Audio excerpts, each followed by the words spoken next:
누가복음 18장 18절부터 30절까지 같이 읽습니다. 어떤 관원이 물어 가로되 선한 선생님이여 내가 무엇을 하여야 영생을 얻으리이까? 예수께서 이르시되 내가 어찌하여 나를 선하다 일컫느냐? 하나님 한 분 외에는 선한 이가 없느니라. 내가 계명을 안 하니 간음하지 말라, 살인하지 말라, 도적질하지 말라, 거짓 증거하지 말라, 내 부모를 공경하라 하였느니라. 여짜오되 이것은 내가 어려서부터 다 지키었나이다.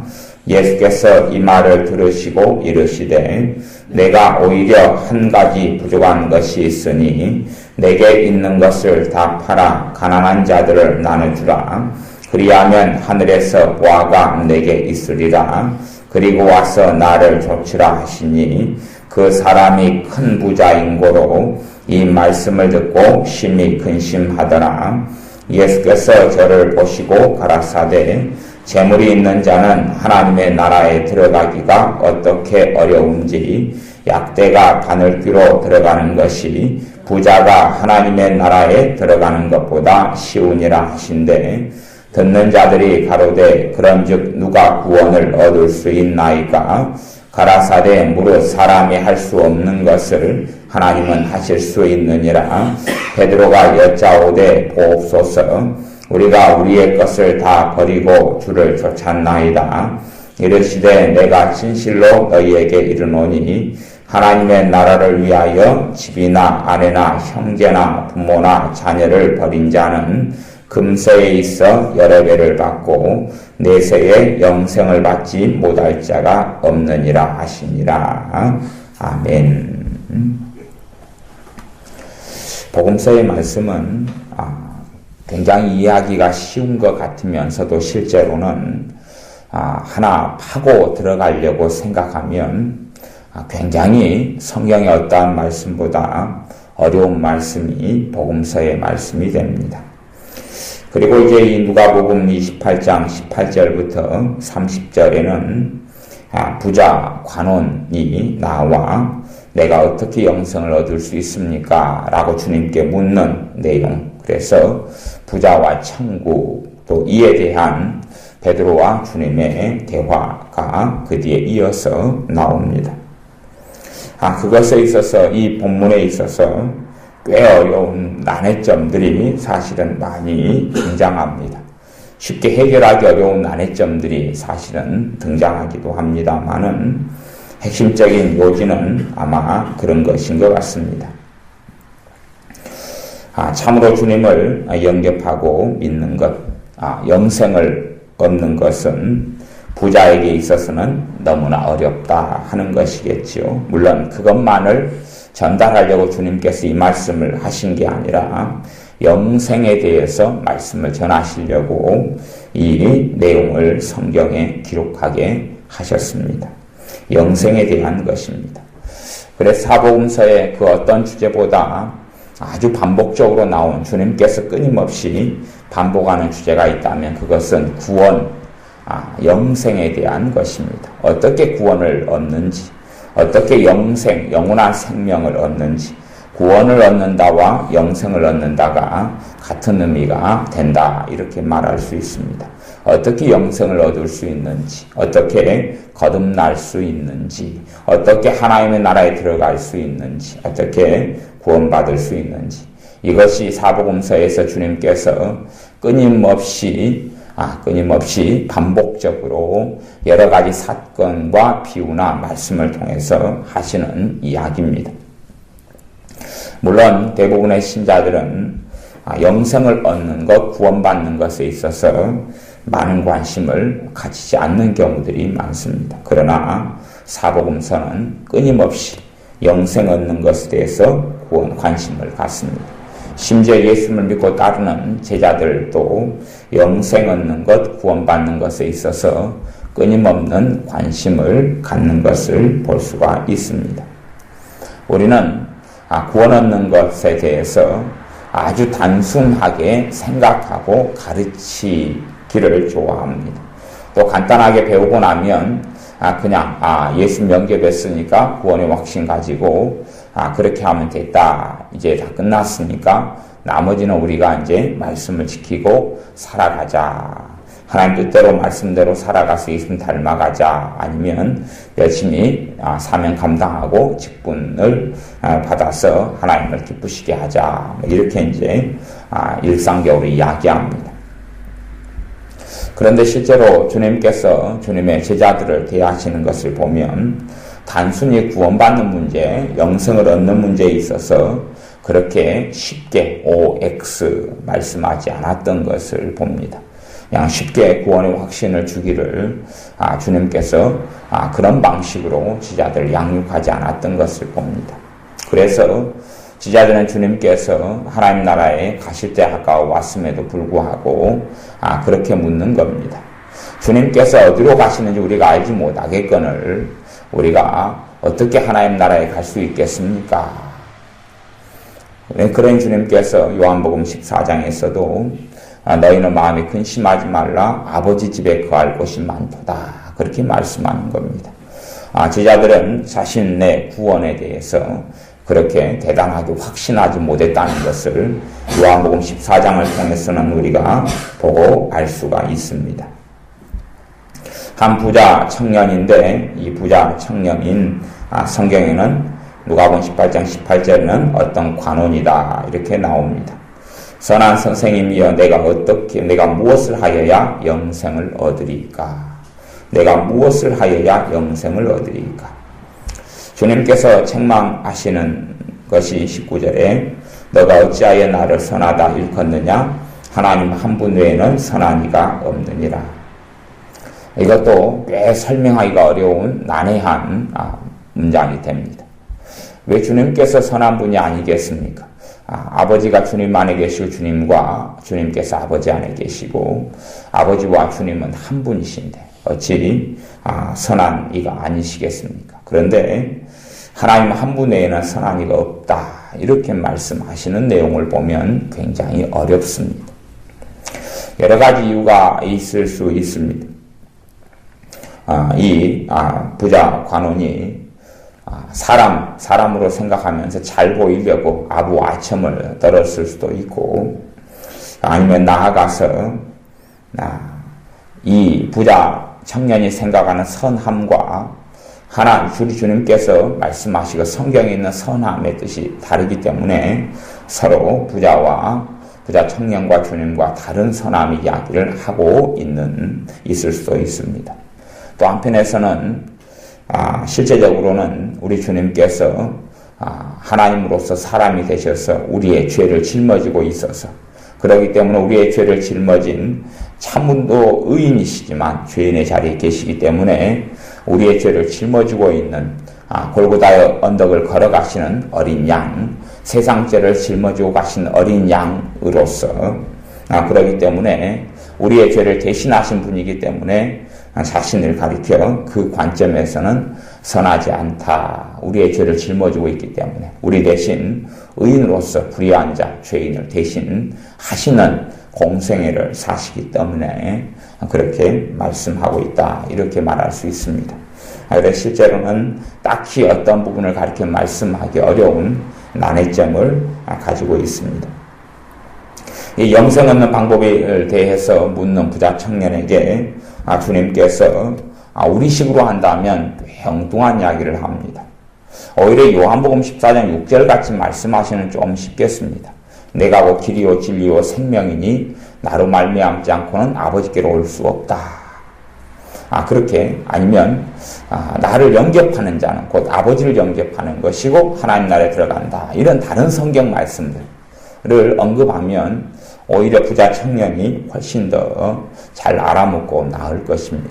그런데 다른 사람들에게 영생, 구원 얻는 것을 이야기하는 것과는 다르게 부자 청년에게는 다른 말씀을 합니다. 이것이 우리가 생각해 보아야 할 점이 될 수가 있습니다. 다른 보통 때 했던 영생 얻는 것에 있어서 하신 말씀을 부자 청년에게 했다면 부자 청년은 오해하거나 곡해하거나 제대로 깨닫지 못했다. 그렇게 말할 수 있습니다. 또 어떨 때는 주님께서 굉장히 어려운 말씀으로 많은 사람이 주님을 떠나가게 했던 말씀, 누가 인자의 피를 먹고 인자의 살을 마셔야 영생을 얻는다 하는 말씀을 하실 때도 있었습니다. 지금의 부자 청년에게 하시는 말씀도 사실은 굉장히 어려운 말씀이 됩니다. 너가 계명을 안 하니 간음하지 말라, 살인하지 말라, 도적질하지 말라, 거짓 증거하지 말라, 내 부모를 공경하라. 간음하지 말라, 또 살인하지 말라, 도적질하지 말라, 거짓 증거하지 말라. 이것이 10계명 가운데 순서는 좀 바뀌어 있지만 6, 7, 8, 9, 10 그렇게 계명이 되죠. 간음, 살인, 도적질, 거짓 증거. 그리고 이제 탐내지 말라가 하나 빠져 있습니다. 그리고 이제 5계명으로 넘어갑니다. 내 부모를 공경하라. 그렇게 해서 5, 6, 7, 8, 9 5개 계명을 언급합니다. 하나님과의 관계에서 계명 1, 2, 3, 4는 지금 빠져 있는 것입니다.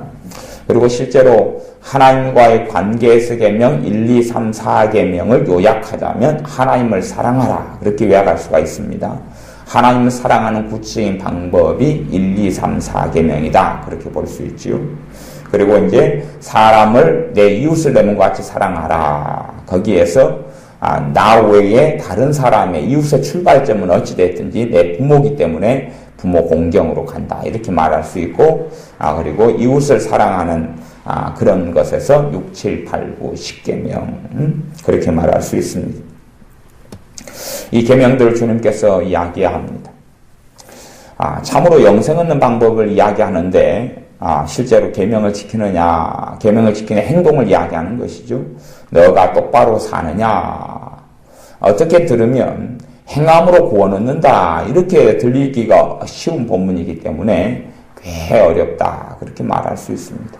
너가 이 말씀들을 계명을 너가 잘 알고 있지 않느냐 그러면서 어떻게 영생을 얻으리까 그러는데 너가 계명을 잘 알고 있듯이 그 계명들을 너가 계명에 하나님 말씀이 이렇게 5, 6, 7, 8, 9 계명을 말씀하셨다 그렇게 주님께서 이야기합니다.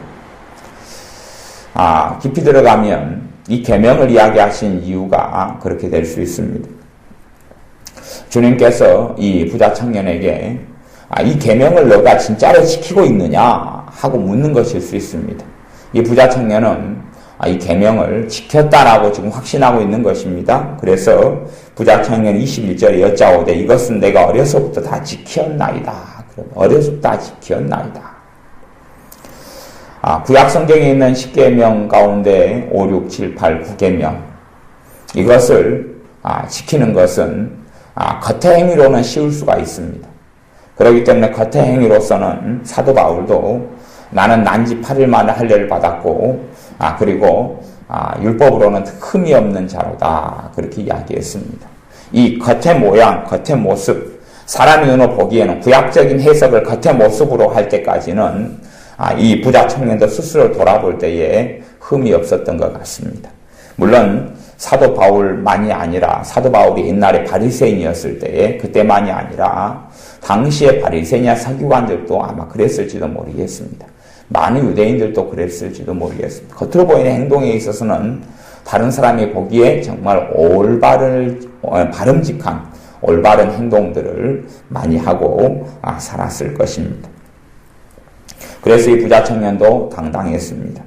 그런데 주님께서 우리가 알고 있듯이 마태복음 5장부터 이어지는 산상수훈에서 이 율법에 정말로 깊은 참된 하나님의 뜻을 밝히 보여주기 시작하십니다. 그래서 살인하지 말라도 너가 형제를 미워하는 자마다 살인한 자다. 이 진실한 말씀의 의미를 보여주셨습니다. 간음하지 말라. 이것도 단순하게 어떤 남녀 간의 관계를 가지는 것을 그런 걸 간음이라 하지 않고 이쁜 여자를 보고 아니면 멋있는 사람을 보고 저 사람이 내 남편이다면 저 사람이 내 아내이다면 아니면 이런 음란한 생각을 하는 것 자체를 간음이다 이렇게 말씀하셨습니다. 그런 면에서 볼 때는 아직 이 부자 청년은 뭔가를 알지 못하고 있는 청년입니다. 왜냐하면 그 마음의 문제, 생각의 문제까지 가는 진짜 하나님의 속 깊은 말씀을 발견했다면 부자 청년은 내가 어려서부터 다 지켰나이다 라고 말할 수 없었을 것입니다. 근데 부자 청년은 당당하게 내가 어려서부터 지켰다라고 이야기합니다. 주님께서 이 부자 청년을 너가 왜 어떻게 이 말씀을 지켰다고 생각하지만 실제로 너가 지키지 못했다라고 변론하실 수도 있었을 것입니다. 근데 사람이라는 것이 고정관념을 한번 가져버리면 아무리 가르쳐줘도 받아들이지 않는 것이 사람입니다. 오히려 부딪히고 충돌만 일어나는 것이죠. 주님께서 아무리 진리의 말씀을 선포하셨어도 바리새인 서기관들이나 제사장이나 무수히 많은 유대인들은 받아들이지를 않았습니다. 주님께서 안식일의 참 의미에 대해서 말씀하셨어도 안식일에 대한 고정관념에서 당시 유대교의 지도자들은 받아들이지를 않았습니다. 그랬던 것처럼 아마도 이 부자 청년에게 자신은 지켰다고 생각하는 계명들에 있어서 너가 어떻게 참으로 지키지 못했는가 라고 이 청년의 죄를 깨닫게 하려고 말씀하셨어도 아마 변론만 더 많아졌을 것이고 이 청년은 받아들이지 않았기 쉽습니다. 왜냐하면 강제로 주님께서는 사람의 마음을 바꾸시는 분이 아니기 때문에 그렇습니다. 이 부자 청년은 자기가 당당하게 생각해서 주님께서 계명을 사실은 언급하신 이유는 무엇보다 이 부자 청년의 죄를 깨닫게 하시려고 계명을 언급하신 것이다. 그렇게 말할 수 있습니다. 그러나 부자 청년은 내가 지켰다. 다시 이야기하면 나는 이런 부분에서 죄가 없습니다. 라고 했던 것이지요. 그래서 주님께서 22절에 이제 이 말씀을 들으시고 내가 오히려 한 가지 부족한 것이 있다. 그리고 말씀합니다. 한 가지 부족한 것이 있으니 내게 있는 것을 다 팔아서 가난한 자들을 나눠주라. 내게 있는 것을 다 팔아서 가난한 자들을 나눠주라. 그렇게 말씀하고 그리하면 하늘에서 보화가 내게 있으리라. 그리고 와서 나를 좇으라. 말씀합니다. 그 사람이 큰 부자인 고로 이 말씀을 듣고 심히 근심하더라. 이 부자 청년은 주님을 따를 만한 마음이 있었던 것 같습니다. 무엇보다 영생을 간절히 원했던 청년이었던 것 같습니다. 그런데 그 사람이 성경은 큰 부자라고 이야기합니다. 돈이 작지 않은 것이죠.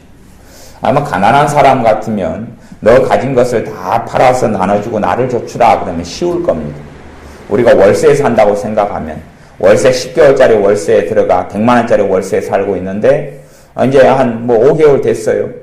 이제 돈을 돌려받을 수도 없고 그거 사나 안 사나 그렇게 가난한 사람 같으면 또 손에 쥔 것도 없고 재산도 없는 것 같으면 주님을 따르기가 쉬울 것입니다. 그런데 이 사람은 큰 부자였습니다. 큰 부자였기 때문에 이 말씀을 듣고 심히 근심하더라 그럽니다.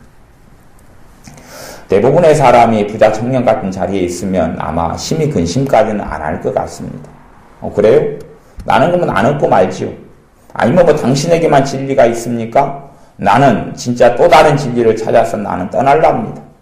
꼭 그렇게 내 재산을 다 팔아야지만이 내가 영생을 얻는단 말입니까? 난 그걸 인정할 수 없습니다. 구약성경이 어디 그런 말씀이 있습니까? 라고 했을 것입니다만은 주님의 사역을 통해서 또 주님의 치유와 축사와 기적과 능력과 말씀을 전파하고 가르치시는 것을 통해서 부자 청년은 영생 얻는 길을 주님께서 정확히 알고 계시다고 그렇게 인식했던 모양입니다. 그리고 주님께 나와서 묻는 것이지요. 단지 부자 청년이 겉보기로 바리새인들처럼 서기관들처럼 자신들이 사람들 앞에 옳게 보이려고 주님을 자신의 집에 초대하거나 아니면 질문을 던졌던 건 아닌 것입니다. 진실한 마음으로 부자 청년이 주님께 나왔다는 것은 알 수가 있습니다. 한밤중에 찾아왔던 니고데모처럼 진실한 마음으로 영생 얻기를 위하여 주님께 나왔던 것입니다. 그렇기 때문에 심히 근심하는 것입니다. 화를 내지도 않고 철기를 내지도 않고 또한 무시하지도 않고 주님의 말씀을 진지하게 받아들이기 때문에 일어나는 심한 근심이 일어났습니다.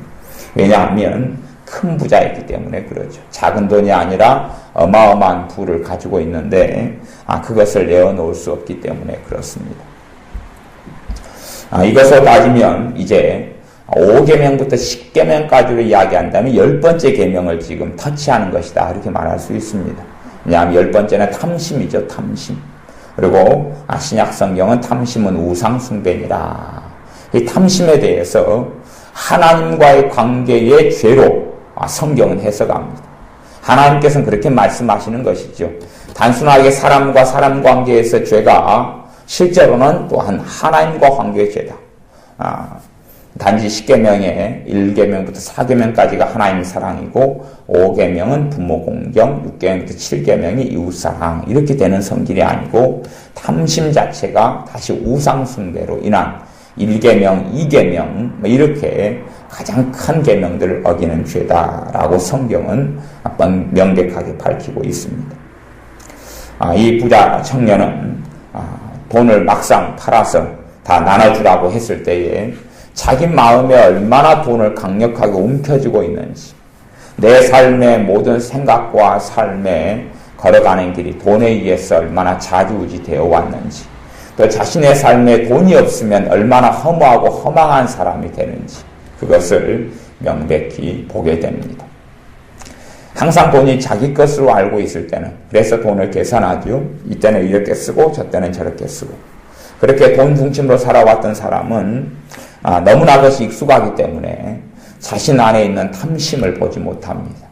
사실은 탐심보다 더 심각한 것인데 하나님보다 돈을 하나님으로 섬기는 것이지. 우리 주님께서 그렇게 말씀하십니다. 하나님과 재물을 겸하여 섬길 수 없느니라. 그런데 부자 청년은 돈이 힘이 많기 때문에 이 하나님의 자리에 돈이 첫 번째고, 그리고 아마 두 번째가 하나님이었는지 모르겠습니다만은 돈이 첫 번째인 자리에서는 이래 내려올 수 없었다 하는 것입니다. 부자 청년의 경우는 그래서 우리가 구원 얻는 것에 있어서, 영생을 얻는 것에 있어서 특별한 메시지를 던져주고 있는 말씀이 됩니다. 그리고 재물이 있는 자는 하나님 나라에 들어가기가 어떻게 어려운지, 재물이 있는 자가 어떻게 어려운지, 약대가 바늘기로 들어가는 것이 부자가 하나님의 나라에 들어가는 것보다 쉬우니라. 그렇게 말씀합니다. 부자인 경우가 여러 경우가 있을 것입니다.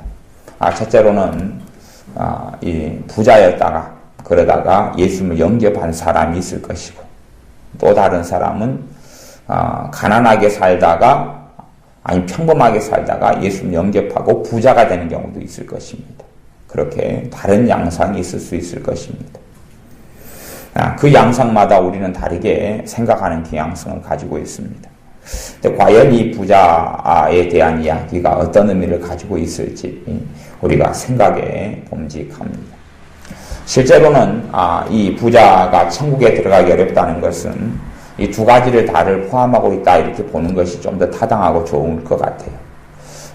사람들 생각합니다. 자기가 부자였다가 예수님 영접했어요. 그러니까 자기는 이 진짜 어려운 부자가 하나님 나라에 들어가기가 약대가 바늘길을 통과하는 것도 어려운 것을 자기는 통과했다. 그렇게 생각할지도 모르겠습니다. 부자인데 예수님을 영접했어요. 그러니까 이제 나는 됐다. 이것이 사실은 굉장히 낮은 구원의 문턱이다 말할 수가 있겠지요. 하지만 주님의 말씀을 듣고 볼 때는 그것하고는 양상이 다르다. 다시 이야기하면 그렇게 부자들이 구원받는 것이 그렇게 단순하지 않다라고 지금 말씀하고 있습니다. 부자들은 가난한 사람들 어쩔지 몰라도 부자들이 나는 예수님을 영접했다. 그렇기 때문에 난 구원받았다. 그렇게 말하기에는 굉장히 어려운 요소가 사실은 있다. 이렇게 말할 수 있습니다. 그렇기 때문에 실제로 지금 사람들이 생각하는 가장 큰 행복은 부자로 태어나는 것이고 부모가 부자인 것인데 주님의 말씀 누가복음 18장에 따르면 가장 큰 비극은 부자로 태어나는 것이고 부자의 자녀로 태어나는 것이다. 그렇게 말할 수가 있습니다. 부자로 태어나는 것. 그러면 이제 예수님을 믿은 신자가 된 다음에 부자가 되는 것은 어떠냐? 그런 사람들도 자신들을 생각하기를 나는 특별하다. 나는 예수님을 믿어서 예수님께서 또 하나님께서 나를 부자로 만들어 주셨다. 그러니 나는 당연히 구원은 얻은 것이고 그리고 내 믿음이 대단한 것이다. 이렇게 생각하는 사람들이 있습니다. 실제로는 교회 신자들 속에 부자가 된 신자, 부자인 신자는 믿음이 좋아서 부자고 가난한 신자는 믿음이 적어서 가난하다. 이런 경향들이 굉장히 많이 있습니다. 요즘에 하는 무슨 컨퍼런스나 세미나다 하는 제목들을 보면 부요의 기름 부으심 막 이렇게 또 안수기도 한번 받으면 부자의 기름 부으심이 임한다. 이런 것도 공공연하게 국민일보 같은 광고에 싣고 있는 것을 보게 됩니다. 그런데 10번째 계명 탐심으로 이야기하거나 주님의 말씀대로 하나님과 재물을 겸하여 섬길 수 없다라는 말씀으로 비추어보면 서로 어떤 부자가 예수님을 영접했다 할지라도 그것이 오래 가지 않는다라는 것을 생각해 볼 수도 있습니다. 왜냐하면 잠깐 동안은 예수님을 주님으로 영접할 수가 있는데 잠깐 동안요. 그것이 1시간일런지 또 5일일런지 하루일런지 한 달일런지는 모르겠습니다. 그런데 그 사람은 온통 돈이 자기 마음속과 또한 자기 손에 움켜쥐고 있기 때문에 돈이 자신의 온통 주변을 감싸고 있기 때문에 그래서 주님을 주인으로 주님을 구세주로 영접했다 하더라도 그래서 잠깐 동안은 예수 그리스도께서 자신의 주인 자리에 계신다 할지라도 조금만 지나면 돈이 주님을 밀어내고 왕의 자리에 주님의 자리에 서게 된다 하는 것입니다. 단순하게 이론적으로만 이야기하면 좀 복잡한 이야기가 됩니다만은 내가 실제로 주님을 믿고 따르는 사람, 물론 그런 모습이 성숙한 사람에게서 보이는 모습이긴 합니다만은 주님을 예수님으로 구주로 믿고 따르는 사람, 주님으로 믿고 따르는 사람은 자신의 생활, 또 직업, 직장, 사는 것, 또한 가정생활 모든 것의 중심이 예수님 때문으로 바뀌어가기 시작합니다. 하지만 다른 것이 주인인 사람은 그것 중심으로 삶이 다 바뀌어간다 하는 이야기입니다. 돈이 자신의 삶의 중심인 사람은 친구 사귀는 것도 돈, 직장 문제도 돈, 또한 노후 문제도 돈, 모든 걸 돈 중심으로 생각한다 하는 것이지요. 그렇게 해서 돈이 굉장히 중요한 가치와 이유를 가지게 됩니다. 오늘 국민일보로 봤더니 재밌는 기사가 나와 있는 걸 봤습니다. 어떤 교회 목사님이 자기 교회 결혼하지 않은 아가씨와 청년을 쫙 리스트를 올려놨어요. 리스트를 올려놓으면서 한 4명인가 5명 올려놨는데 36, 37, 38, 또 49 뭐 이렇게 쭉 올려놓으면서 이 사람은 어떤 배우자를 원하고 이 사람은 어떤 배우자를 원하고 이 사람은 지금 현재 꽤 미모가 있다. 미모가 평범하다. 뭐 이런 내용까지 실어놓으면서 배우자의 조건으로 이제 근면 성실해야 된다. 직장이 좋아야 된다. 또 49살 된 여자분의 경우는 초혼이 아니어도 괜찮은데 아이가 없어야 된다. 막 그런 조건들이 쭉 이렇게 달아져 있는 것을 보았습니다. 물론 가장 중심되는 것은 내용들을 보면 뭐 그런 것 같아요. 일단 신앙이 있어야 된다는 건 기본이고 그 다음에 두 번째는 어쨌든 돈인 것 같아요. 직장이든 뭐 직업이든 아니면 전문직에 종사하고 있어야 한다 뭐 이런 이야기든지 간에 돈이죠. 결국은 돈이죠. 그 두 가지 신앙과 돈 그 두 가지로 요약될 수 있다 이렇게 봅니다. 그런 것처럼 우리들의 삶 속에는 돈이 굉장히 긴밀하긴 하지만 돈이 굉장히 많은 부자들은 쉽게 주님 자리를 돈이 채울 수 있다 하는 것입니다. 그렇기 때문에 실제로 어떤 부자가 예수님을 영접한다 치더라도 그것이 과연 오래 갈 것이냐 하면 그렇지 않기가 쉽다 하는 것이 주님의 말씀이다 볼 수가 있습니다. 그래서 부자 청년에게 요즘식으로 복음을 전하면 예수님 영접하라 이렇게 하면 될 거 아니에요. 요즘에 부자 청년을 누가 교회 다니지 말라 그러거나 예수님처럼 이렇게 단호하게 말씀하셔서 부자 청년이 요구하는 대로 영생 얻는 것을 정확하게 가르쳐주는 교회나 목회자가 어디 있겠습니까? 사실은 우리 교회에 부자 청년이 이렇게 큰 부자가 들어와서 구원받고 싶어, 예수를 믿고 싶어, 영생 얻고 싶어 들어온다면 제가 그 청년에게 아주 큰 부자인 청년, 또 관원이니까 시청의 공무원, 그런 사람, 공무원 중에 낮은 공무원은 아닐 거예요, 당시에는요. 그렇기 때문에 그런 청년에게 누가복음 18장을 읽어봐라, 그렇게 이야기는 안 할 거예요. 예수님 영접하고 교회 다녀라, 신앙생활하고 이제 믿음생활 잘하자, 이렇게 할 뿐이겠죠. 저도 크게 예외는 없을 것입니다. 그러나 주님께서 말씀하신 것이 진리고 정석이다 하는 것입니다. 그리고 실제로 부자 청년이 그런 방식으로 해서 아무리 예배를 드리고 신앙생활을 참여해도 그 사람이 과연 구원을 얻을 수 있겠느냐 하는 데 있어서는 거의 성경은 부정적이다 하는 것입니다. 실제로 또 내가 평범한 사람으로 살다가 또 하나님을 이제 섬기고 예수님을 믿습니다. 그리고 하나님의 복을 받아서 부자가 되었다 치더라도 과연 내가 내 마음을 지키는 가운데 돈이 내 인생의 마음과 생각과 삶을 차지하지 않을 것이냐, 주인을 안 바꿔버릴 것이냐, 그럴 때에 주인을 바꾸기가 사실은 그것도 쉽게 되어집니다. 이제 밖에서 들어왔던 부자가 되어 들어왔던 아니면 부자가 예수를 믿으면서 되었든지 간에 시간이 흘러가면서 그런 대다수의 사람들이 종교인으로 이렇게 바뀌기가 쉽습니다. 종교인으로 왜 바뀌어지냐 그러면 재물과 하나님을 겸하여 섬길 수 없는데 재물이 끊임없이 하나님의 자리, 우리 주님의 자리를 찬탈하게 하고 그렇게 될 수밖에 없습니다. 믿음이 약해짐에 따라서. 실제로 부자들이 기도할 경우는 별로 없을 것입니다. 왜냐하면 기도라는 것이 심령이 가난한 자가 하는 것이고 문제가 있는 사람이 하는 것이고 질병이 있는 사람이 하는 것이고 고통이 있는 사람이 하는 것이고 고난을 당한 사람이 기도하는 것이죠. 야고보서 말씀에도 고난당하는 자는 기도할 것이요 했던 것처럼 성경의 역사도 그렇습니다. 하나님의 백성들이 고난당할 때마다 부르짖고 기도했던 것이죠. 부자들은, 큰 부자는 고난당할 일이 없잖아요. 기도 생활을 안 합니다. 기도 생활 안 하지만 예배는 참석하겠지요.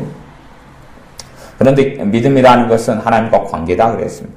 관계지 지식이 아니기 때문에 기도 생활을 멈추고 안 하는 사람은 그 사람의 믿음이 유지가 될 수 없는 것이지. 그래서 그가 쉽게 주님을 부인하게 됩니다. 그러나 신앙생활, 교회의 생활은 떠나질 않지요. 그런 면에서 성령님도 없는 사람, 또 참된 성령 역사도 알지 못하는 사람, 받지 못하는 사람, 그래서 예수를 믿는 것 같지만 실제로 종교인으로 전락해서 교회의 암적인 존재들이 되기가 쉽습니다.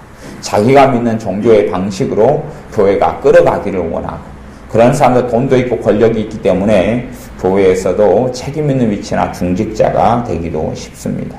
그래서 교회가 전반적으로 잘못된 방향으로 흘러갈 수도 있습니다. 특별히 지금같이 돈이 있는 사람을 우대하는 이러한 교회의 풍토에 있어서는 특별히 더 그렇게 될 수가 있습니다. 세계에서도 요즘에 유행하고 잘 나가는 교회들이 부자 되게 만드는 이러한 프로그램이나 부자 되게 만드는 말씀들을 자꾸 전하는 교회들이 성공하고 잘 돼가고 있습니다만은 누가복음 18장의 주님의 말씀과는 전혀 다른 양상과 다른 길을 가고 있다 하는 것을 볼 수가 있습니다.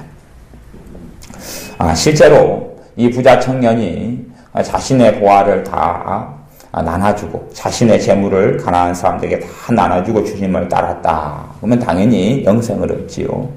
우리가 거기에서 또 착각할 수도 있습니다. 이 부자 청년이 모든 걸 다 버렸기 때문에 영생을 얻는다, 이렇게 착각할 수도 있습니다. 그래서 그렇게 행위복음으로 들어갈 수 있다 하는 것이지요. 우리가 베드로와 예수님의 대화를 통해 볼 때도 그렇게도 살펴볼 수가 있는 것이에요. 그래서 성경이 굉장히 제가 난해하다 그런 것입니다. 왜냐하면 그런 식으로 성경이 얼마든지 보이기 때문에 그래요. 베드로와 예수님의 대화가 누가복음 18장 28절부터 그 전부터 있는데 특별히 이제 중심 내용은 28절부터가 나왔죠. 베드로가 여짜오되 보옵소서 우리가 우리의 것을 다 버리고 주를 좇았나이다. 그렇죠. 주님 좇았다 그러니까 주님께서 나를 위하여서 하나님 나라를 위하여 집이나 아내나 형제나 부모나 자녀를 버린 자는 금세에 있어서 여러 배를 받고 내세에 영생을 받지 못할 자가 없다. 그렇게 말씀하는 거예요. 그러니까 주님을 위하여서 이것저것 다 버리는 사람이 영생을 얻는구나. 그렇게 이제 행함을 강조하는 걸로 보일 수도 있다 하는 것입니다. 그리고 실제로 주님의 많은 말씀들이 행함을 강조하는 말씀들이 굉장히 많습니다. 그리고 어떻게 보면 행함을 통하여 구원을 얻는 식으로 보일 만한 사복음서의 말씀들이 굉장히 많습니다. 그래서 실제로 어떤 행위 구원론이나 행위 복음 쪽으로 치우치는 사람들의 설교들을 보면 사복음서를 기반으로 해가지고 몇 구절을 끄집어내거나 여러 구절을 끄집어내서 어떤 행함이 있을 때 구원을 받는다 하는 쪽으로 굉장히 강조를 하는 경우를 봅니다. 물론 이제 진실한 신자는 행함이 당연히 따를 수밖에 없습니다. 그리고 믿음이 연약한 진실한 신자는 믿음이 연약하기 때문에 그게 변명하고 핑계댈 수는 없지만 행함의 열매가 좀 적겠지요. 또 주님을 닮아갈수록 행함의 열매가 더 많겠죠. 그런 차이가 있지만 잘못 보게 되거나 언뜻 보게 되면 이렇게 주님을 위하여 다 버려야지만이 구원받는다. 그렇게 보일 수도 있을 것입니다. 하지만 진실로는 우리 주님께서 우리 죄를 짊어지지 않으면 어떤 사람도 자신의 의로움으로 구원받을 수 있는 길은 없습니다. 어떤 사람도 자신의 의로움으로, 어떤 사람도 자신의 거룩함으로 구원받을 사람이 없습니다. 부자 청년에게 주님께서 말씀하시는 문제는 죄의 문제입니다. 죄의 문제. 죄의 문제입니다. 너에게 과연 죄가 없다고 너가 생각하느냐. 그래서 선한 선생님이여 라고 부르니까 주님께서도 어찌 너가 나를 선하다 하느냐. 이 부자 청년의 가치관이나 생각이 진리와 말씀과 어우러져 있는 것을 실제로 이야기하고 있는 것입니다. 그리고 부자 청년의 죄들을 주님께서 지적하고 있는 것입니다. 아마 부자 청년이 심히 근심했던 이유는 자신 안에 있는 뿌리 깊이 있는 돈에 대한 탐심, 탐욕, 그것으로 자신이 돈을 결코 버릴 수 없는 자신의 모습을 발견했기 때문에 심히 근심하고 떠나갈 수밖에 없었던 것입니다. 또한 다른 복음서에는 이에 대한 또 다른 내용이 나와 있는데 우리 주님께서 이 부자 청년을 사랑하셨다 그렇게 나옵니다. 사랑하셨음에도 불구하고 우리가 전하는 쉽고 가벼운 복음, 그냥 나만 믿어라 그리고 집에 평안히 돌아가라 그런 이야기를 하실 수 없었다는 것입니다. 죄의 문제를 주님께서 해결하지 아니하시면 어떠한 사람도 하나님 나라에 들어갈 수가 없습니다. 주님께서 부자 청년에게 나를 따르라 하시는 것은 실제적인 따름을 이야기하지만 근본적으로 근원적으로 심령 속의 삶 속에 주님이 주인이시다는 것, 주님이 이 사람들 특별히 부청년의 마음과 인생과 삶을 주관하시는 주관자라는 것을 그렇게 될 때에만이 구원 얻는다는 것, 영생을 얻는다는 것을 말씀하고 있는 것입니다. 난해한 말씀을 또 하나가 있는데 주님을 위하여서 집이나 아내나 형제나 부모나 자녀를 버린 자는 금생에서 열애배를 받는다. 금생에서 열애배를 받는다. 이것도 꽤 난해한 말씀이 되죠. 금생에 있어서 열애배를 받는다. 근데 실제로 사도 바울 같은 경우도 주님을 위하여서 다 버렸는데 순교를 당하고 죽었습니다. 야고보 사도 같은 경우도 주님을 위하여 다 버렸는데 순교를 당하고 죽지요. 스데반 집사님도 다 버렸는데 금생에 있어서 열애배를 받지 못하고 그냥 죽었습니다. 그래서 난해한 말씀이 되는 것이 어려운 말씀이 됩니다. 복음서에는 실제로 그런 게 굉장히 많습니다. 그냥 있는 그대로 그냥 금생에서 열애배 받는다 그렇게만 이야기해버리면 꽤 쉬울 것 같은데 실제로 다른 말씀과 비교하고 연결하면 그래서 제가 어떠한 성경보다도 오히려 예언서보다도 어려운 말씀이 사복음서가 많다 그렇게 누누하게 이야기를 하는 것입니다. 사복음서 말씀을 해석하고 할 때는 다른 특별히 사도 바울 서신들 같은 다른 말씀들과 연계해서 깨닫고 이해해야지 바르게 어그러지지 않고 바르게 볼 수가 있다 이렇게 하는 것입니다. 우리의 삶의 가치관 가운데 부자가 되는 것이 결코 옳고 선하고 좋은 것은 아니다 하는 것을 첫째는 알아야 됩니다. 부자가 복이 아니다 하는 것입니다. 또한 주님께서는 타협하지 않는 영생 구원 얻는 길을 말씀하고 계시는데 주님이 예수 그리스도께서 주님이 되셔야 그 무엇보다 주님을 사랑해야 구원받는다 하는 것입니다. 물론 이제 나이 드신 노인분들이 예수님 영접한다 그랬을 때 제 양반이 주님을 제고 사랑하느냐 그렇게 묻는다면 참으로 알기 어렵지만 일반적으로는 안 그럴 것이다. 그렇게 대답할 수밖에 없을 것입니다. 이런 부분이 꽤 그래서 난해한 것을 흘러갑니다만 어찌되었든 진리는 예수님께서 주님이 되셔야 그 사람이 주님이 되셔야 구원받는다. 영생 얻는다는 것은 정확한 사실입니다. 그래도 우리의 삶 속에 우리가 언제나 구원받는 자로 남아야 합니다. 성경에는 넉넉히 구원받는다, 넉넉히 구원에 이른다 하는 말씀도 있고 영생을 받지 못할 자가 없다 하는 본문의 말씀도 있습니다. 그래서 어떠한 사람은 영생을 받을 자가 되었다가 잃어버리고 또 쳐버리기도 한다는 것을 기억해야 됩니다. 가룟 유다처럼 아나니아와 삽비라처럼 또 세상을 사랑하여 갔던 데마처럼 또한 사울 왕처럼 그렇게 영생을 상속받지 못할 자가 되어져 버릴 수도 있다 하는 것입니다. 그렇기 때문에 사복음서에서 끊임없이 구원과 영생을 강조했던 것처럼 모든 신자들은 구원과 영생에 있어서 하나님 나라를 바라보고 살아야 한다 하는 것입니다. 하나님 나라를 상속받기 위하여 끊임없이 주님을 따라 좁은 길을 걸어가야 한다 하는 이야기입니다. 그러나 좁은 길을 걸어간다는 행위 자체가 구원받게 해주지는 절대 않습니다. 그렇게 되지 않습니다. 대신 내가 주님을 따라가는 삶이 우리의 믿음을 견고하게 하고 우리의 믿음이 실족지 않게 하고 예수 그리스도가 주인 되는 삶에서 후퇴하지 않게 해서 믿음을 지키고 유지하게 한다 하는 것입니다. 오히려 믿음이 유지될 뿐만 아니라 믿음이 자라가서 넉넉하게 하나님 나라에 들어가게 되는 것입니다. 기도하겠습니다. 아버지 하나님, 우리의 물질적인 가치관, 돈이 모든 것인 그런 사회에서 우리가 살고 있습니다만은 참으로 부자가 되어서 사는 것, 또한 손에 많은 것으로 움켜쥐는 것이 언제든지 우리로 하여금 주님을 부인하고 돈을 더 사랑하는 어리석은 자가 될 수 있음을 우리가 보고 깨닫사오니 우리가 돈보다 주님을 더 원하는 주님의 사람들이 되게 하여 주옵소서. 또한 주님을 누구보다 사랑하여 주님을 따르고 좇는 사람들이 되게 하여 주옵소서. 부자 청년이 주님을 따르는 것을 하지 못하고 거절하고 근심하며 돌아갔던 것처럼이 아니라 주님을 기꺼이 언제나 어느 곳에서나 어떠한 환경과 상황 속에서나 주님을 사랑하여 주님을 따른 우리가 되게 하여 주옵소서. 예수님의 이름으로 기도하옵나이다. 아멘. 기도하겠습니다.